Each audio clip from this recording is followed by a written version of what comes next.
The most dangerous thing a man can do is let an ambitious woman decide he's harmless. I let my wife believe it for 6 years. My name is Walter Briggs, and on a Tuesday morning in October, my wife, Elaine, set a manila folder on our kitchen counter in Charleston, South Carolina, and told me our marriage needed, in her words, updated paperwork. I was 64 years old, retired, drinking coffee out of a mug our granddaughter had painted for me, still in my bathrobe, half listening to the radio. Elaine was 52, dressed for a board meeting at 7:15 in the morning, because Elaine dressed for board meetings the way other people breathe.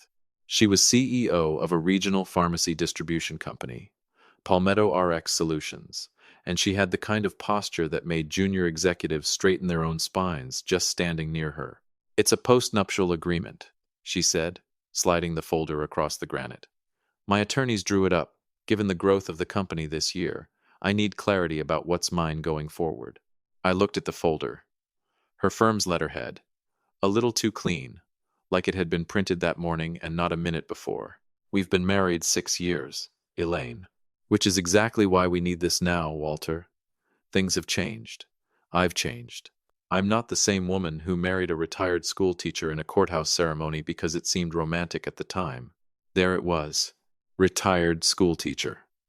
That's what she called me at dinner parties, to donors, to her board. My gentle husband, Walter, taught high school history for 30 years. She said it with a small, indulgent smile, the kind you'd give a golden retriever who'd learned a new trick. She never said it unkindly. She never needed to. The framing did the work for her. "Take your time reading it," she said. "My lawyers are available if you have questions." She picked up her bag. Didn't kiss me goodbye, hadn't in almost a year, not that I'd said anything about it, and walked out to her Audi. I sat at the counter for a long time before I opened the folder. 14 pages, her signature already on the last one. On page 8, my assets were described as modest and fully disclosed, consisting primarily of a teacher's pension and shared marital residence. Modest. I nearly laughed out loud. Welcome, everybody, wherever you're tuning in from tonight. Settle in because this one's got some turns in it. If you're new here, I'm your host, and I tell true stories about the things that happen behind closed doors in ordinary-looking marriages. Drop me a comment and tell me where you're listening from. I read everyone. Hit that subscribe button if you haven't, because trust me, you don't want to miss where this one goes. But this story doesn't start on that Tuesday morning in October. It starts 4 years before that, on a rainy Thursday night in Savannah, Georgia, when Elaine Marsh walked into a hotel ballroom wearing a green dress and a smile that, in hindsight, should have come with fine print. It was a Georgia Historical Society fundraising dinner. I'd been invited because I'd written a book, a small one, self-published, about the Reconstruction-era railroads of the Low Country. Nobody reads books like that for the money. I wrote it because I loved the research, loved sitting in archive rooms with white gloves on, handling 100-year-old ledgers. My late wife, Doreen, had passed 3 years earlier, and my daughter, Carol, had all but pushed me out the door that night. "Dad, you cannot spend one more Thursday alone with that railroad book," she'd said. "Go. Wear the blue blazer. Talk to people." So I went. Blue blazer, borrowed cufflinks, a plan to shake 6 hands, eat the chicken, and be home by 9 to watch the ball game. She found me. I understand that now, but that Thursday night in Savannah, I just thought I'd gotten lucky. "You're the railroad man," she said, appearing at my elbow with a glass of white wine, like she'd been standing there the whole evening. "I read your book, well, half of it. The chapter on Charleston port financing kept me up later than I intended." "That makes one of us who's read it," I said. "My daughter says it's better than sleeping pills." She laughed, really laughed, not the polite laugh you hear at these dinners. "Elaine Marsh," she said. "I run a distribution company, pharmacy logistics. Deeply unglamorous, I promise you. Walter Briggs, retired history teacher, even less glamorous." She didn't move on the way people usually do after retired history teacher. Most people's eyes glaze over and drift toward the bar. Elaine's didn't. She asked me questions. Good ones. About the railroads, about teaching, about Doreen, gently, respectfully. We talked for almost 2 hours that night, until the hotel staff started stacking chairs around us. "Now, Here is what Elaine believed she knew about Walter Briggs that October night in Savannah: widowed, modest pension, small house. A man whose most exciting asset was a first edition railroad ledger from 1871. Here is what was actually true. 11 years before I met Elaine, I had sold a piece of family land outside Beaufort land that had been in my mother's family since Reconstruction, land nobody in my family had ever cared to develop, to a shipping conglomerate that needed deep water frontage for a container terminal. I hadn't wanted to sell it. Doreen talked me into it the year she got sick, said she didn't want me carrying that land like a weight after she was gone. The number the conglomerate paid was, in my attorney's words, generationally significant. I never told anyone the figure. Not my brother, not my daughter, not the two young men who mow that same stretch of coastline today for the terminal company, unaware they're mowing land my great-grandfather once farmed. I put the money into a trust my attorney managed quietly, diversified it into Port Authority bonds, marina developments, a stake in a shipping insurance firm, and I kept teaching high school American history because I liked teaching high school American history. I drove a 12-year-old truck. I bought my suits off the rack. Doreen used to say I had old money instincts and a schoolteacher's salary, and she meant it as a compliment. Money that talks invites people who want to talk to it. I'd watched two of my own cousins get eaten alive by relatives once word got out about family land deals. The quietest man in the room, I'd learned long before I ever met Elaine, is usually the one nobody thinks to worry about. Elaine thought she was dating a comfortable, unremarkable widower with a pension and a hobby. She was dating a man with a diversified trust, holding stakes in 4 separate companies along the southeastern seaboard, real estate in 3 states, and an accountant in Charleston who was the only other living person who knew the actual number. But I'm getting ahead of myself. We dated for a year and 8 months. She brought me to her company's holiday galas, introduced me to donors and board members as my Walter. He taught history for 30 years. Isn't that sweet? And I wore the role the way I'd wear a costume for a school play. Modest watch. Sport coat from a department store. Nothing that would make anyone look twice. My old friend Reggie Coates, who I'd played poker with every second Friday since 1994, pulled me aside at one of those galas about 2 months before the wedding. He'd had a couple of bourbons by then. "She's dressing you up like a mascot, Walt," he said. "You notice that?" "She's proud of me, Reggie. She's proud of the story. My husband, the humble teacher. That's a good story for a room full of investors who want to believe she's grounded. You ever notice she never once asks what's in your accounts? She's not marrying me for money, Reggie. Trust me on that one." Reggie shrugged and went back for another bourbon, and I filed the conversation away, the way I file most things. I've always been a man who files things. We married on a Saturday in June at a small chapel outside Beaufort, near the very land that had made me quietly wealthy. Elaine called it intimate, 30 guests, no big production. I thought that was fine. Her company's largest institutional investor, a private equity group out of Atlanta, sent an enormous arrangement of white orchids to the reception. I remember thinking, at the time, why would investors send flowers to a wedding they weren't even invited to? I filed that thought away too. The first 2 years were good. I want to be honest about that, because this isn't a story where I'm going to pretend every single day was some elaborate performance on her part. We took a trip to Portugal. She held my hand at Doreen's grave on the anniversary of her death, which meant more to me than she probably ever knew. There were real, good mornings. Then came year 3, a Sunday afternoon in April, while Elaine was at the office again, a Sunday. Again the office. I was home going through our shared filing cabinet looking for the paperwork on our flood insurance, because a hurricane had come through the low country that spring and I wanted to make sure we were covered. We kept a joint drive for household documents. Standard things, tax records, deeds, insurance. I want that on the record. I wasn't looking for anything. I took a wrong turn into a subfolder labeled Contingency, and there it was. A document titled Succession Planning W. My first thought, genuinely, was that it had a very tidy font for something about to ruin my Sunday. I opened it. Read it twice. Sat very still for the better part of 5 minutes, which, if you know me, is roughly 5 minutes longer than I have ever sat still for anything in my life. 16 pages, thorough, clinical. Our marriage, mapped out as a public relations and asset consolidation strategy. My financial profile was listed, in her attorney's careful phrasing, as limited and non-material to primary estate planning. A timeline, broken into phases. Phase 2. Consolidate joint accounts under primary earner. Phase 3. Increase Elaine's public profile as company matures toward IPO. Phase 5. Initiate marital dissolution ahead of any liquidity event, insulating personal brand and company valuation from divorce proceedings. And on page 11, a name.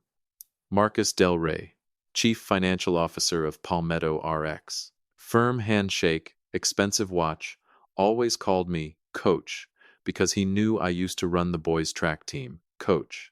I closed the laptop, went to the kitchen, made shrimp and grits from scratch, because some afternoons require the kind of focus that only comes from standing over a stove, doing something with your hands. Opened a bottle of good red wine from the cellar Doreen and I had started building 30 years earlier, and set 2 places at the table. And sitting there, in the quiet of that kitchen, I understood something almost worse than the betrayal itself. She hadn't married me in spite of being unremarkable. She had married me because I was unremarkable. Think about it. No public profile. No mention in the society pages beyond, and her husband, Walter. A widower with a modest pension and a self-published book about railroads. I was, in her careful and considered estimation, the perfect biography for a woman heading toward an IPO who needed to look grounded, stable, unthreatening to a board that didn't love how fast she'd been growing the company.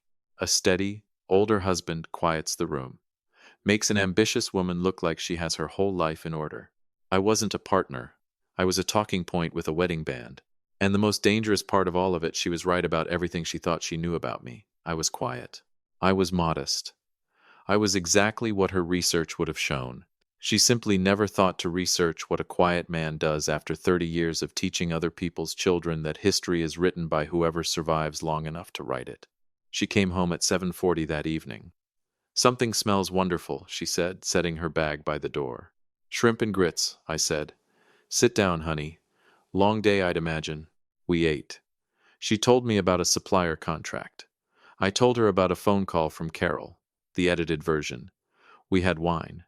I cleaned the kitchen. We went to bed like any other Sunday. And while she slept, I lay awake and made a decision that would take the better part of a year and a half to carry out. No confrontation. No scene. No slam doors. Because here's the thing about a long con, sweetheart, and I mean that the way you'd say it to somebody you actually loved once, which, God help me, I still did. Some nights the only way to beat a long con is to run a slower, quieter one right back. Which brings us back to that Tuesday morning in October. The folder on the counter, my assets described as modest and fully disclosed. Modest. I finished my coffee, set the mug in the sink, and picked up the phone to call the one man I should have called 18 months earlier. Sam Ellery, my attorney since I sold that land outside Beaufort, older than me by a year, sharper than a man his age has any business being, the kind of lawyer who wears a bow tie to depositions because it unsettles people who assume he's harmless. He picked up on the 3rd ring. "Sam," I said, "I think it's time you came down to Charleston." "That bad?" I looked out the kitchen window at the harbor, gray and still under an overcast sky. "No," I said. "It's about to get that good. Did you finish what we discussed?" "Every bit of it, Walter. All properly filed, all quiet as a church mouse." "Good," I said. "Let's just say somebody's been playing checkers with a man who's owned the whole board since before she was born. I'll drive down tomorrow." I hung up, poured a second cup of coffee, and looked out at Charleston Harbor on a gray Tuesday morning, indifferent to everybody's plans. She thought she'd married a gentle, unremarkable man with a small pension and a book nobody read. She'd married the most patient man she would ever meet in her life. And patience, friends, I have come to learn, is just revenge that hasn't bothered introducing itself yet. If you've been with me a while, do me one favor, hit that subscribe button. It costs you nothing, and it means more than you'd think to a channel like mine. While you're there, tap like, and tell me in the comments where you're watching from tonight. Let me tell you something about patience, since we're on the subject. Most folks think patience is passive. weak, even. They are dead wrong. Patience is the single most aggressive thing a man can practice. It's waking up every single morning, knowing precisely what's coming, and choosing to smile anyway, choosing to make the shrimp and grits, choosing to ask about her supplier contracts and mean it, mostly, and sit across the table from a woman who has your name in a folder labeled succession planning and not flinch. Not once. Not for 18 months. That isn't surrender, friends. That is warfare, conducted at the dinner table with better manners than she ever gave me credit for. Sam Ellery arrived in Charleston the next afternoon, bow tie and all, carrying a legal pad and the look of a man who already suspected this was going to be a good story someday. "Walk me through the folder," he said, settling into the chair across from my desk in the small office I kept downtown cash purchased years back, small enough that nobody who walked past it would ever guess what it managed. I slid the postnuptial agreement across to him. He read it twice, the way I had, occasionally making a small sound in the back of his throat that I'd come to recognize over 3 decades as the sound of Sam Ellery enjoying his work. "She's had her attorneys build her a fortress," he said finally, "around a house she doesn't know you own. That's about the shape of it. Walter, you understand this document only protects what's declared. Everything you've told me about the trust, the Port Authority bonds, the marina stake, the shipping insurance holdings, none of it's disclosed anywhere in here. Not one line. I know. You could sign this as written, and legally, it would only bind what's listed. Her side would have absolutely no claim to anything outside these 14 pages. And she's the one who drafted it. I know that too, Sam. That's rather the point." He looked up at me over his glasses, and for the first time in the whole conversation he smiled. "You're going to sign it." "I'm going to sign every page," I said. "Same day she asks. No hesitation, no negotiation. I want her to see how easy I make this for her. And then? And then, Sam, I want you to start the paperwork on the other matter. The one we've been sitting on for a year and a half." He nodded slowly. "The dissolution filing." "Quietly," I said. "No press, no drama. I don't want a single headline out of this. I just want it correct."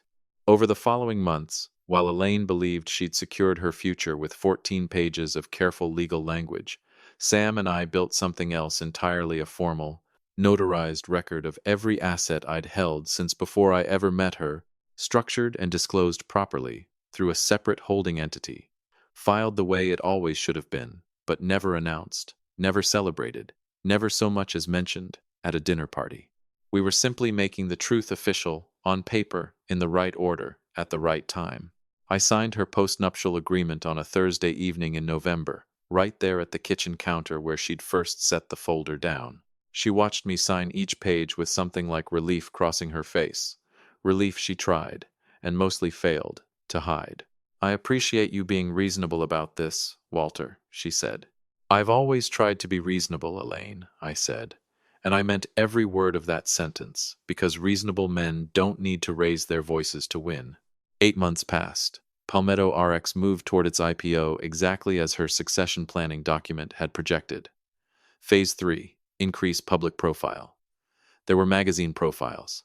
A local business journal ran a feature on her, the self-made woman reshaping Southeastern pharmacy logistics, complete with a photograph of the two of us at a company gala, her arm through mine, captioned, "Elaine Marsh and her husband, retired educator Walter Briggs."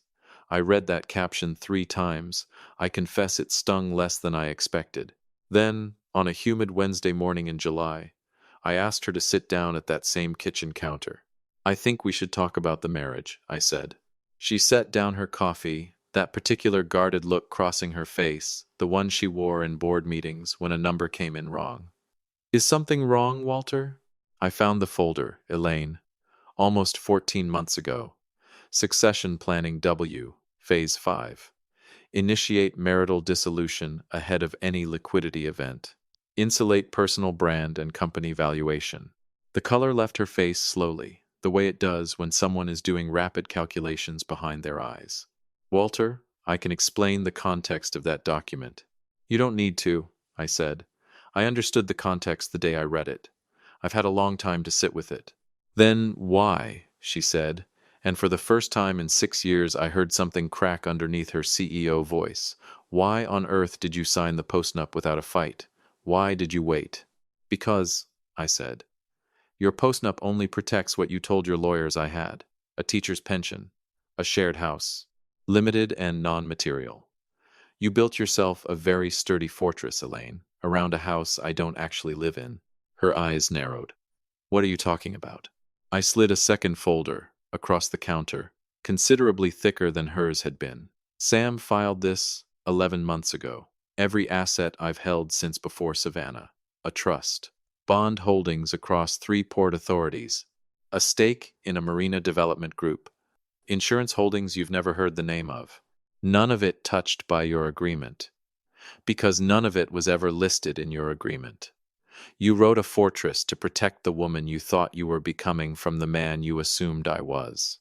You had no protection at all against the man you actually married. She didn't speak for a long moment. When she did, her voice was composed again, back to the version of Elaine the boardrooms knew. I underestimated you, she said.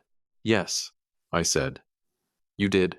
She nodded once, picked up her folder, and walked out through the same door she'd walked out of that October morning, without another word. I heard her car start in the driveway. I stood at the window for a while afterward, looking out at the harbor. It didn't feel like winning, not exactly. It felt like something that should have ended very differently, a long time before it ever got to this kitchen counter. The formal proceedings began the following month. Sam and Elaine's attorney, a sharp young man named Trent Osei, sat across a conference table on the 9th floor of a building 3 blocks from my little cash-bought office, which I found quietly satisfying every time I thought about it. Elaine's postnup protected precisely what she'd declared her equity in Palmetto RX, her personal accounts, the house, which, generously, I let her keep outright, because I'd never needed it and Doreen's memory wasn't tied up in that particular house anyway. It said nothing whatsoever about the trust, the port bonds, the marina stake, or the insurance holdings, because she had drafted that document in a world where Walter Briggs was a retired schoolteacher with a modest pension. Your agreement is airtight, Sam told Trent Osei pleasantly. Over coffee neither man drank. Every asset your client listed is fully protected, exactly as written. And his other holdings? Not listed, Sam said. Therefore not subject to the agreement. She'll want to contest the timing. On what grounds? Sam said. She wrote it. Trent Osei had no answer for that, and neither, as it turned out, did Elaine. The papers were finalized on a Friday morning in late autumn. I moved out of the house we'd shared, though moved out makes it sound more dramatic than it was. I hired 2 young men from a moving company, took what was actually mine, and left everything of hers exactly where she'd arranged it. Clean. Efficient. She would have appreciated the efficiency, I think, if it hadn't been happening to her. I took a smaller place on the Battery, an old converted carriage house with a view of the harbor, and stood at that window the first night with a glass of the wine Doreen, and I had started collecting 3 decades earlier, feeling something I hadn't felt in almost 2 years. Not happy, exactly. Not triumphant. Just still. The kind of stillness you feel in a house after a long, low hum finally stops, and you realize how loud it had actually been the whole time you'd been living inside it. That winter, Palmetto RX's IPO ran into unexpected turbulence. The Atlanta Private Equity Group, the same one that had sent those orchids to our wedding years before, called an emergency meeting after Elaine's personal financial disclosures, filed as part of the divorce, revealed holdings and liabilities that didn't square cleanly with the grounded, stable narrative her board had been sold for years. Questions were asked that Elaine couldn't answer as cleanly as she once had. I finally understood, sitting in my carriage house reading about it in the business journal, why an institutional investor sends flowers to a wedding it has no business attending. They hadn't been celebrating a marriage. They'd been protecting a valuation. Marcus Del Rey, the CFO who'd always called me coach, resigned from Palmetto RX that spring. The official reason listed in the press release was to pursue other opportunities. The actual reason, as Sam explained it to me over lunch one Tuesday, was that a personal investment vehicle of his, 4 layers removed and difficult to trace unless you already knew precisely where to look, had become entangled with the very same marina development group in which I held a quiet, controlling stake. I never made a single phone call to make any of that happen. I never needed to. The truth simply had a way of finding daylight once nobody was actively keeping it in the dark anymore. By early summer, the Port Authority Board that oversaw the marina development reached out to Sam, not with hostility, but almost with deference. They were looking, they said, for stability, for a name the institutional investors would trust, would Mr. Briggs consider a formal seat. They wanted to know, perhaps even the board chairmanship. Sam forwarded the letter to me without comment. I read it twice, sitting on the porch of the carriage house, and thought about a rainy Thursday night in Savannah, a woman in a green dress appearing at my elbow like she'd been standing there all evening. A smile, with fine print. I never got the chance to read before I signed on for it. "You're the railroad man," she'd said. I hadn't been working the room that night, but I'd been paying close attention to every single person in it, the way 30 years in a classroom teaches a man to do without even realizing he's doing it. I called Sam back that same afternoon. "Tell them I'll accept," I said. "Not an advisory seat, Sam. The chairmanship. Somebody who actually understands what was built there and why it matters." "You understand she'll see the announcement," Sam said. "I know." I looked out at Charleston Harbor from my porch. The late afternoon light turning the water the color of an old photograph, indifferent and unhurried the way it's been for 300 years, long before either Elaine or I were ever part of its story. "And?" Sam asked. "And nothing," I said. "It's simply business. It always was, if you go back far enough." On a quiet Sunday morning that September, I read about the chairmanship appointment over coffee at a small cafe near the market, the kind of place where nobody recognized me, which remains, to this day, my favorite thing about my own life. Reggie called around 10. "Saw the announcement," he said. "Chairman Walt. Look at you." "Morning, Reggie. I told you, way back at that gala. I told you she was dressing you up for a reason you didn't understand yet." "You did," I said. "You were right, old friend. So what now?" "Now," I said, "now I finish my coffee." "That's it? That's the whole ending?" I set the cup down on the little metal table and looked out at the harbor traffic, slow boats moving in no particular hurry. "I built what my family built, Reggie, a long time before any of this. I protected what needed protecting. She made her choices, and I made mine, and here we both are." He was quiet a moment. "You doing all right, Walt?" "Really?" I thought about that question honestly, the way you owe it to an old friend to do.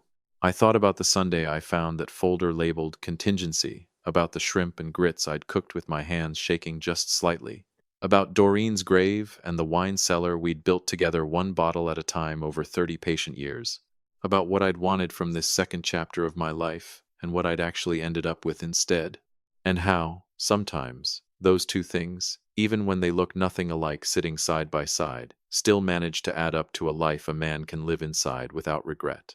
"Yeah," I said. "I'm doing all right." And sitting there on that porch, coffee going lukewarm in my hand, harbor light spreading slow and gold across the water, I found that I meant every word of it. If this story found you tonight, do an old man a favor and hit that subscribe button and let me know down in the comments where you're tuning in from. I'll see you, friend, in the next one.